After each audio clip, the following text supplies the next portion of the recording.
कितना अच्छा समझाती हो, दिल चाह रहा है सुनता ही रहूं। अब मैं और लोगों के ऑर्डर लेती हूँ, आप एंजॉय करें। 1 मिनट रुको तो सही जरा, कुछ स्वीट डिश के बारे में बताओ ना। बहुत अच्छा है। एक्सक्यूज मी, आप खाना एंजॉय कीजिए, मैं आता हूँ। शर्मा क्यों रही हो? सर मैं किसी और को भेज देती हूँ आपकी टेबल पर, ओके? कोई जरूरत नहीं है, वैसे भी ये साहब जा ही रहे थे। क्यों, क्या मतलब है आपका? प्लीज फौरन चले जाइए आप यहाँ से। आपकी ये बात समझ नहीं आ रही। रेस्टोरेंट से चले जाइए आप सर, अभी। एक बात अपने दिमाग में बैठा लो, मैं खाना खाए बगैर कहीं नहीं जाऊंगा। छोड़ो मेरा हाथ। तोड़ोगे क्या? छोड़ो मुझे। अब दोबारा यहाँ नजर मत आना, समझे?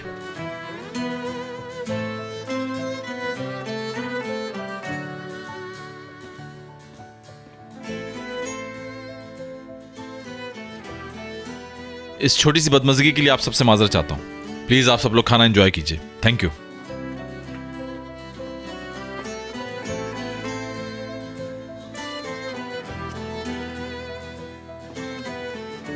क्या देख रहे हो? अपना काम करो। हर एक अपना वक्त जाया कर रहा है बस।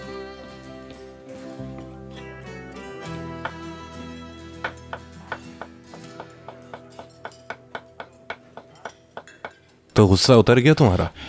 इस बात का क्या मतलब? मतलब तुमने ओवर रिएक्ट नहीं किया? क्या देखा नहीं तुमने मोइज? क्या किया उसने?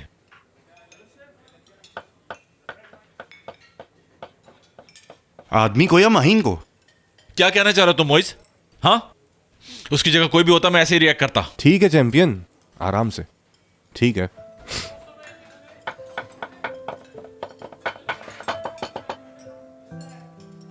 तैयब, यहां पे आओ, ये काटो। कहाँ जा रहे हो? तुम्हें क्या? ठीक है, मत बताओ तो मुझे। I am sorry. सामने से हटोगी? अब क्या मैं एक वेट्रेस को भी जवाब दूंगा? मुबारक, तुमने स्टाफ को अभी तक ये नहीं समझाया कि किससे किस तरह बात करनी चाहिए। ये भी मैं ही सिखाऊंगा। हटोगी?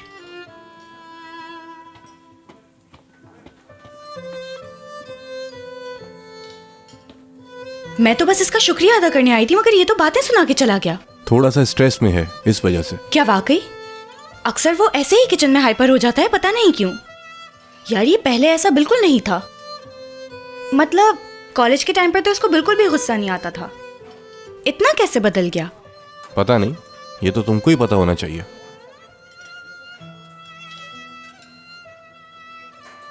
इससे पहले कि मुझे और कुछ सुनने को मिले, मैं चली जाती हूँ।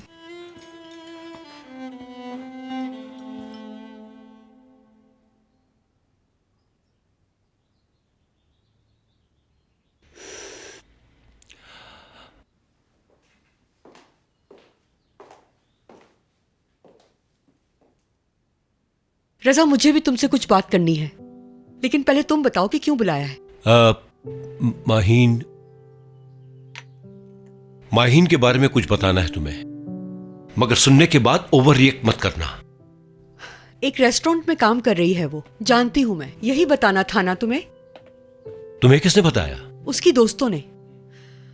मैंने माहीन को बहुत समझाया लेकिन नहीं सुन रही वो। हमारी इकलौती बच्ची भी देखो कहां जाके फंसी है। क्या माहीन अभी भी उसके घर पर है? आंटी ये तो मुझे नहीं मालूम, लेकिन घर से निकलते हुए मैंने शाहान से कहा था कि मैं इसे ड्रॉप कर देती हूँ, मगर वो लड़की तो एक्टर है, सोने का ड्रामा कर रही थी। आखिर मामला क्या है? पता नहीं आंटी, मैंने तो उस दिन रेस्टोरेंट में देखा था, या फिर उसे सफाई करते हुए। पर्सनल असिस्टेंट वो कब बन गई नहीं मालूम। बड़ी ही बेशर्म लड़की है वो। ऐसे भला किसी गैर महरम के साथ कोई रह सकता है क्या? सच कहूँ तो मलिहा आंटी, मुझे भी बहुत बुरा लगा। उसका यूँ शाहान से घुलना मिलना कोई अच्छी बात नहीं है, क्योंकि शाहान एक सीधा साधा लड़का है। इस तरह की लड़कियों की चालाकियों को नहीं जानता वो। हो सकता है वो वाकई उसकी कुलीग हो। हाँ हाँ बिल्कुल हो सकता है, क्यों नहीं हो सकता। लेकिन शाहान ने मुझे कहा कि इस लड़की को यहाँ पर सोने की आदत है, तो मुझे अजीब लगा, मगर हो सकता है ये मेरा वहम हो। ये बात सुन के मुझे भी हैरत हुई है। देखो जरा, ये लड़की कहाँ से आ गई अचानक? भला मुझे इस लड़की के बारे में क्यों नहीं पता चला? ओपनिंग में देखा था हमने उसको। वैसे तो इतनी अच्छी पर्सनालिटी नहीं कि याद रह जाए। शायद उसने पर्पल ड्रेस पहना था उस दिन। अच्छा, वो लंबी टांगों वाली लड़की। हाँ, काफी हसीन थी वो माशाल्लाह। हाँ वही, घोड़े जैसी लंबी। हाँ। मेरा ख्याल है कि बात कुछ और होगी, और ये बात मुझे वहां जाकर खुद मालूम करना पड़ेगी। हम अभी वहां जा रहे हैं।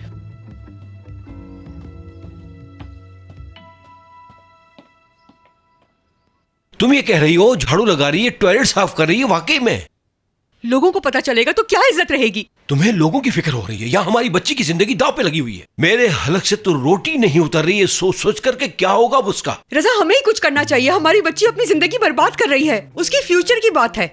ये सब उसकी वजह से हो रहा है। अगर रोशन उसे छोड़कर ना गया होता तो ये भी ना होता। सही कह रहे हो। अगर रोशन वापस आकर उससे माफी मांग ले तो हमारी सारी टेंशन खुद खत्म हो जाएगी। वो नहीं चाहिए। अपने गुस्से को भूलकर बेटी के बारे में सोचो। अगर फिर से रोशन उसकी जिंदगी में आ जाए तो वो ऐसी बेवकूफाना हरकतें करना छोड़ दे। शैला, आखिर तुम क्यों नहीं समझ रही हो मेरी बात को? मैंने कह दिया वो नहीं चाहिए तो नहीं चाहिए बस। वो चाहे तो भी नहीं आ सकता।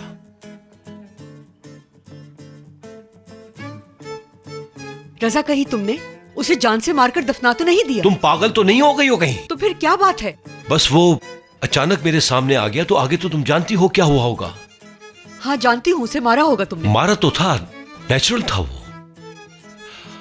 मैं जितना उसे पागल समझता था उतना नहीं है वो। खुद आया था मेरे पास और आकर कहता है मुझे आपकी बेटी से प्यार नहीं था तो इसी वजह से शादी नहीं की।